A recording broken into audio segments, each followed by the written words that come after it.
আজিৰ দিনটোত অন্তৰা আৰু মোক তুমি এখন ঘৰত একেলগে দেখাৰ সপোনটো মই পূৰণ কৰিব নোৱাৰিলোঁ। তাৰ বাবে মোক ক্ষমা কৰিবা।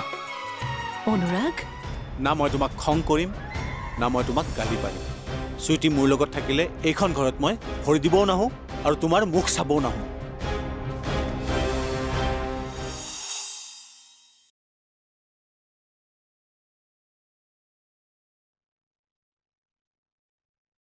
বহাগত সকলোৰে জীৱনলৈ নতুনত্ব আহে।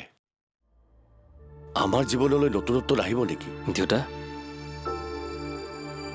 ফলে ফুলে আৰু গছৰ সেউজীয়া পাতেৰে দোষোদিশ ভৰি পৰে, কিন্তু আমাৰ ঘৰখনে বোৱাৰীৰ বাট কথাৰে ভৰি নপৰিব নেকি? তুমি এই ভাল দিনটোত এনেকৈ মন বেয়া নকৰিবাচোন দেউতা। বেয়া লাগে অ', বৰ বেয়া লাগে যেতিয়া ভবামতে কথাবোৰ নহয়। ৰাতিপুৱা তই মোক ভৰিত ধৰি সেৱা কৰিলি। যদি পুত্ৰ বোৱাৰীক একেলগে আশীৰ্বাদ দিব পাৰিলোহেঁতেন তেতিয়া মোৰ বুকুখন গৰ্বত উফন্দি উঠিলহেঁতেন।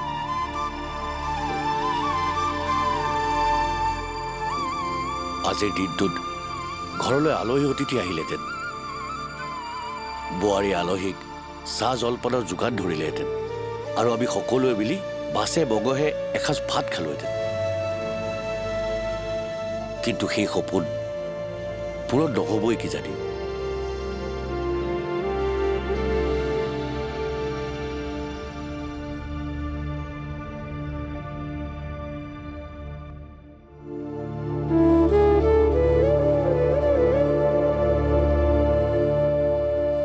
এতিয়া বাৰু কি হ'ব? সঁচাই হোৱাগে চুইটিক আমাৰ পৰা আঁতৰ কৰি লৈ যাব নেকি? তেতিয়া বাৰু বাবলিয়ে নিজৰ ছোৱালীজনীৰ অবিহনে কেনেকৈ থাকিব?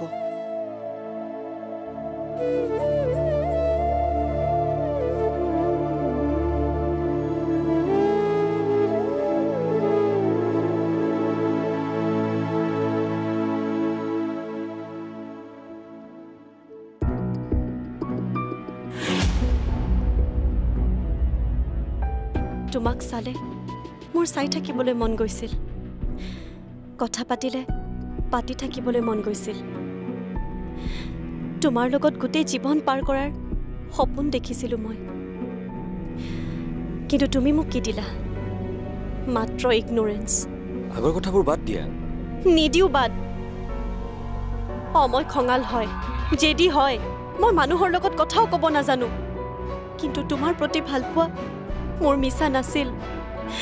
তোমাৰ প্ৰতি থকা মৰম আৰু সন্মানখিনি ফাঁকি নাছিল। জানো, কিন্তু জনাৰ পিছতো তুমি মোৰ পৰা কিয় আঁতৰি থাকিলা? এবাৰো ভাবিলানে যে তোমাৰ অবিহনে মই কিমান অকলশৰীয়া হৈ পৰিম?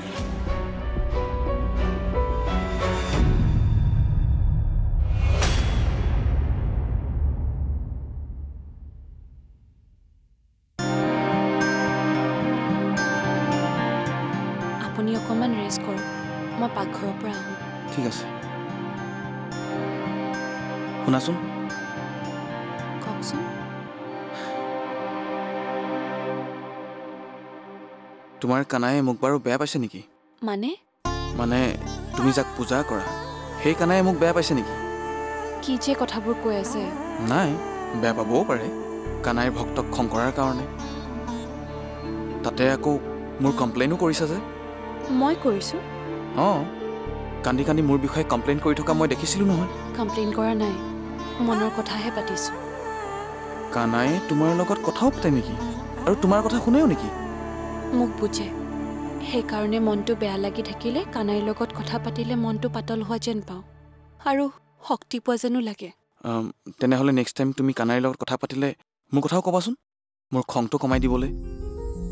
কাৰণ তোমাৰ কানায়েতো চব কৰিব পাৰে আৰু মোৰ এই খংটো কমিলে আজিৰ দৰে তোমাক কেতিয়াও খং কৰিব লগা নহয়। আৰু তোমাক খং নকৰিলে তুমিও নাকান্দা। আৰু কি? তুমি নাকান্দিলে মোৰ মনটোও ভাল লাগিব।